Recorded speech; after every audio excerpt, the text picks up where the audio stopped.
projekt zbiranja potrebščin za brezdomce poteka letos že 9. leto. Letos napram lanskim dvema letoma zbiramo za Rdeči križ, izhodišče tudi tukaj v Mariboru, ker nažalost z domom za brezdomce nismo prišli do nekega dogovora. Zbirali smo že v prvem vikendu v decembru, in sicer v Kullandiji, danes in jutri, torej 16. in 17. pa zbiramo v Mercator centru Tabor 2.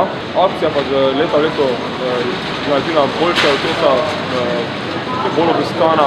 Letos smo videli, da je tudi v Kullandiji bilo skoraj enkrat toliko, kot smo zbrali lani. Princip je v redu. Žalostno je, da sploh ta princip mora biti, da v eni evropski državi bi vsak lahko imel zadost za jesti.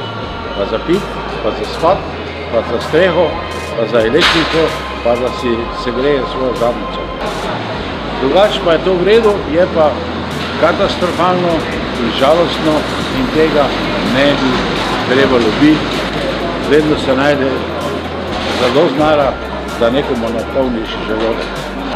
Meni se zdi tale zbiranje za socialno ogrožene res lepa gesta. Predvsem mogoče, ker je to za strani študentov, ki so tako mladi in pač si ne organizirajo samo nekih partijev, ampak razmišljajo tudi v neko drugo smer, da so mogoče na svetu ljudje, ki si ne morejo vsega privoščiti.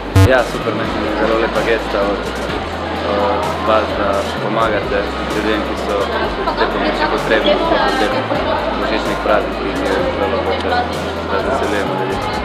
Ja, ljudje največ prinesejo neke higienske pripomočke, recimo gele za prhanje ali pa toaletni papir. Zelo so dobrodošli tudi kakšni higienski vložki. Odziv je pa, mislim, vsako leto je boljši. Tudi od mladih se vidi, da so zavedni, so pripravljeni pomagati.